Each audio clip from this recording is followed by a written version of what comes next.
Jobs, kinosita kayo kay Grace yan. Yeah, o sige. Yan si Grace. Kasupport po, Jobs, kinosita!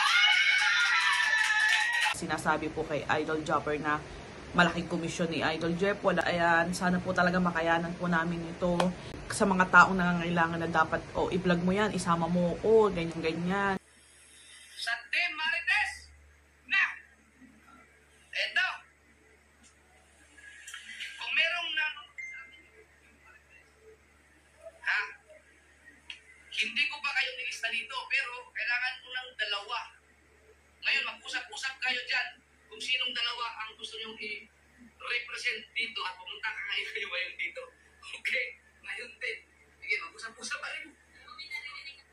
At ayun nga, mga ka-Jobs Kinoshita, at yun nga yung napag-usapan ng Team Marites na isa po tayo sa kinuha nilang representative ng Team Marites para po sa challenge ni Kuya Idol Jopper Sniper.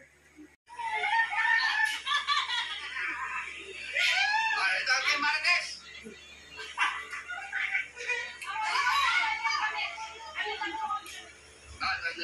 Team Marites. Ito pala, napakasipat din ang grupo na to, kaya kumuha ko ng dalawa sa kanila.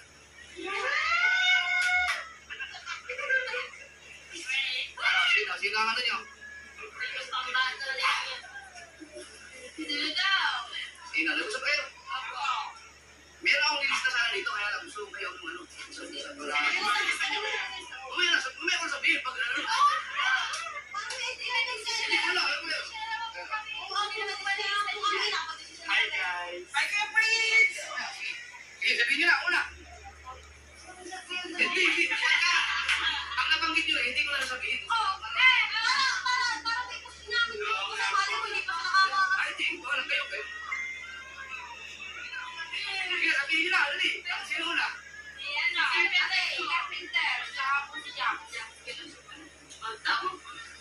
Tapos si Mrs. ang sinabi sa akin si Carpenter at saka si Grace.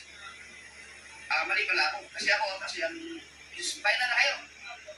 Ang sa akin kasi sana si Grace at si Jimboy.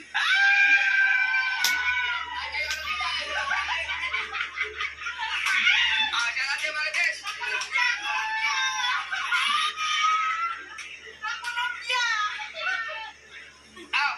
Okay. Ayan, sige. So sa Team Marites, kumuha tayo ng dalawa. Si Carpenter official. Yan, at si Jobs, kinosita kayo kay Grace yan. Yan, o sige. Yan si Grace. Kasupport po, Jobs, kinosita! Hello po sa inyong lahat. Ayan, ako nga po pala si Grace. Ayan, at yung partner ko po, ayan, si Jobs Kinoshita, sa mga hindi po nakakakilala. Ito po yung channel na ito, yung araw-araw ko pong ginagamit. Kasi po, alam niyo naman po, sa mga nakakilala po sa amin, simulat sa poll, si Jobs Kinoshita po, o si Seiji po, ay hindi naman po talaga full-time vlogger.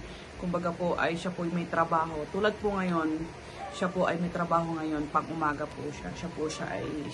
Siya po ay isang security guard. Ayan, ulitin ko lang po sa mga hindi po nakakakilala.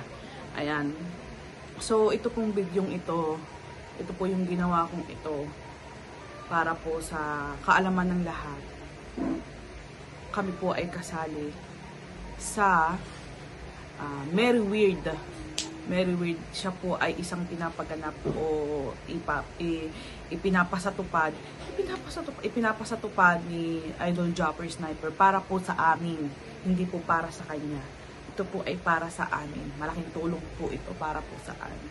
And kumbaga meron po siyang isang challenge na buong December po challenger. Kasali po kami sa napili doon. Bali po, pinapakilala ko din po, kami po din ay isang representative ng Team Marites. Ayan. Yan, pinangungunahan po yan ni Kuya Prince Espiritu. Ayan. Bali po, ang Kuya Jeff po ay Jopper Sniper ay pumili po sa dalawa na representative ng Team Marites. Kami po ang isa po sa napili po. Kaya po maraming salamat po. Ayan. So ngayon po, ito pong bidyong ito pong gagawin kong ito ay sasabihin ko po sa inyo or nananawagan po ako sa inyo na sana po ay suportahan niyo po kami. Suportahan niyo po kami ni Jobs sa buong December na challenge na ito. Ayan, malaking opportunity din po ulit ito para po sa amin. Ayan, tulad po nung nakaraan na 2 years ago, 2 years ago na challenge din po. Ayan, yung mga solid na sumusuporta po sa amin at sa mga solid na susuporta pa lang po sa amin. Ayan, ngayon pa lang po ako po ay nagpapasalamat na sa inyo na malaking tulong po yun para po sa amin. Yung pag hindi po pag-skip ng ads sa mga videos po namin, malaking bagay po yun para sa amin. Taos puso po kami na nagpapasalamat po sa inyo. Ayan, at so, ngayon nga po, ayan, kung yung mga dati pa po nakakakilala sa amin, bali po ang pangalan po talaga ng channel nito dati ay Kautol Kinoshita.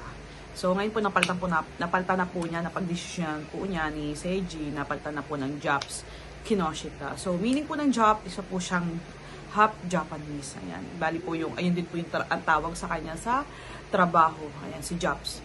Ayan.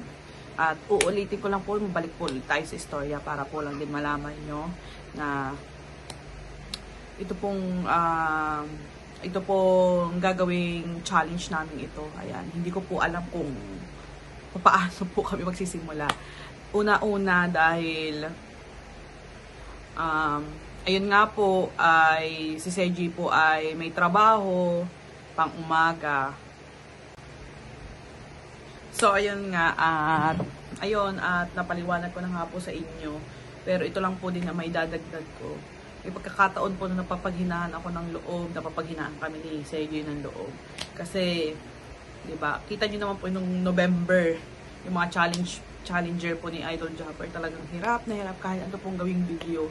Hirap na hirap, sobrang hina ng views, yung walang masyadong viewer, yung hindi alam kung paano makakagraduate. Ayan, ngayon pa lang po ako po ay nananawagan sa inyo na sana po suportahan niyo po kami sa darating na challenge namin ito. Ayan, sa challenge namin ito.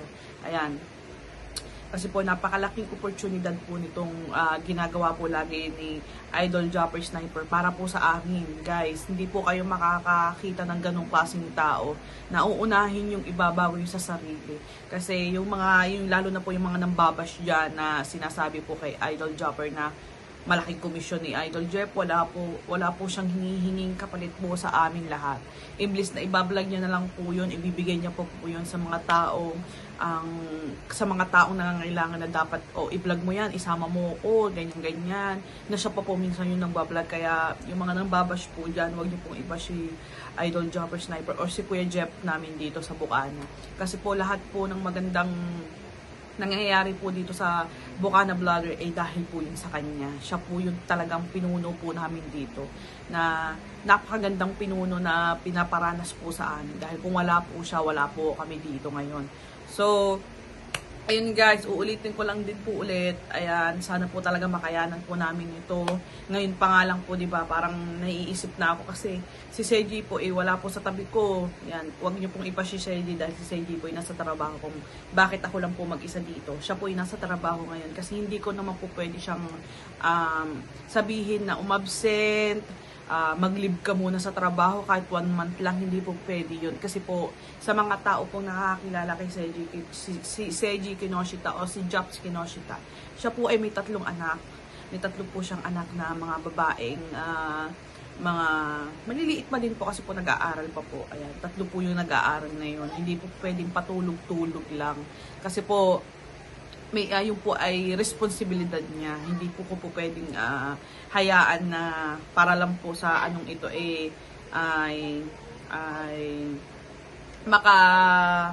makasama ko siya sa challenge na ito o sa vlog na ito. Hindi po pwede po yun. At pangalawa po, bakit po dati nakakapag-vlog siya nung challenge na pangunguna? Ito din po ang sasabihin ko. Siya po ay nakapag-shift ng panggabi kasi 3 times po ang shift ng trabaho nila. Umaga, hapon, gabi. So, sasabihin ko din po sa inyo, si Seiji din po ay medyo mahina na rin po ang immune system. Ibig sabihin po nun ay mas malimit na po siya nagkakasakit ngayon. Nagkaka-high blood, may cholesterol, Basta po, mas madalas na po siyang minsan mahina yung katawan niya. Siguro din po dahil din po to sa pagpupuyat sa trabaho. Kasi po, madalas po kasi night shift siya. So, pinagbawal po sa kanya ng doktor na hindi po pwede po siyang mapuyat. Bawal na bawal po sa kanya mapuyat. Bawal po sa kanya ma-stress. At kasi doon po talaga bumababa yung immune system niya para po puyat, stress. Kasi po, madalas po kasi siyang ninenervous pag kunti pa lang po yung nararamdaman niya. Mas nauuna po yung nervous sa kanya. Siguro dahil po puyat din talaga siya. Yung heartbeat po niya sobrang bilis. So, sinabihan po siya ng dalawang doktor niya na bawal po sa kanya ang magpuyat. So, gustuhin ko man po sabihin sa kanya na magpa-night shift siya. Mas pipiliin ko pong ako na lang po muna dito. At pasasaan ba at sa ilang araw ay makakasama ko naman po siya or makakapag-vlog po kami together. So, ayun guys, sana po itindihin nyo kung bakit po wala dito yung may-ari mismo ng channel na ito. Parang akin din naman po ito. Lagi naman po niya sinasabi sa akin na hindi to akin, sa atin to, o sa iyo yan. Kung akin, iyo din. Ganyan naman po laging sinasabi niya sa akin. So, mas pipiling ko pong ako na lang po muna yung magsabi sa inyo ng paunang vlog na ito para sa challenge namin. Ayan. At ito lang din po ang sasabihin ko. Sa aming mga ka-challenger dyan, o very weird na ka-challenger ni Idol Jumper Sniper, ayan, wag po tayong susuko. Ayan, wag po tayong susuko. Gawin po natin yung the best natin. Basta alam po natin wala po tayong natatapakang tao. Gawin po natin yung dapat para po sa atin ito. Para hindi po ito gagawin ni Idol Jumper kung hindi po ito ay sa ikakaganda natin at ikakabuti ng ating mga buhay. Kasi sa totoong buhay, napakalaking bagay ng challenge na ito sa buhay namin. Ayan. Dahil hindi po kami sana po talaga yung reach na sinasabi ni Idol Jumper or limit kung hanggang magkano dapat yung makuha mong challenge, sahod mo o salary mo sa YouTube na yun, ay ma-reach natin. Ayan, sana po talaga ay mga ka-Jobs Kinoshita, suportahan niyo po kami sa challenge na ito at sana po ay hindi po kayong manawa sa aming mga vlog. Kung mga nonsense man ng mga vlog na yun, sana po huwag niyo pong i-skip. Ayan, yun po ipinaghirapan din po namin. Ayan, sana po ay suportahan niyo po kami. Ayan, at sa mga Merry Weird natin yan, Merry Weird na challenger, kaya natin to guys, para to sa ating mga kinabukasan, at para din po sa atin to, malaking bagay din po ito. Ayan. So ngayon ay dito ko na po tatapusin tong paunang vlog po natin sa ating challenge. Ayan, gusto ko lang po magpasalamat na agad sa aking mga tita, ayan, hindi ko na po kayo maiisa-isa. Alam nyo na po kung sino kayo. Tito, tita, kuya, ate, ayan, kila sir and ma'am, at sa aking mga tinuturing po akong kapatid. Ayan, hello po sa inyong lahat. At gusto ko na rin po magpasalamat sa inyo sa walang sawang suporta po nyo sa amin. Kahit po minsan po yung napakawalang sense ng aking live, ng aming mga vlog, pinapanood nyo pa din po yun. Ayan, maraming salamat po sa inyong lahat. At sana po supportahan nyo po ulit kami hanggang dulo sa challenge na ito. At sa walang sawang sumusuporta po sa amin, maraming salamat po. Ayan. Dito ko na po tatapusin ang aking vlog. Abangan nyo po ulit ang aming mga susunod na vlog sa Happy Weird Challenger. Ayan. Mag-ingat po kayong lahat at God bless po sa inyong lahat. Bye guys!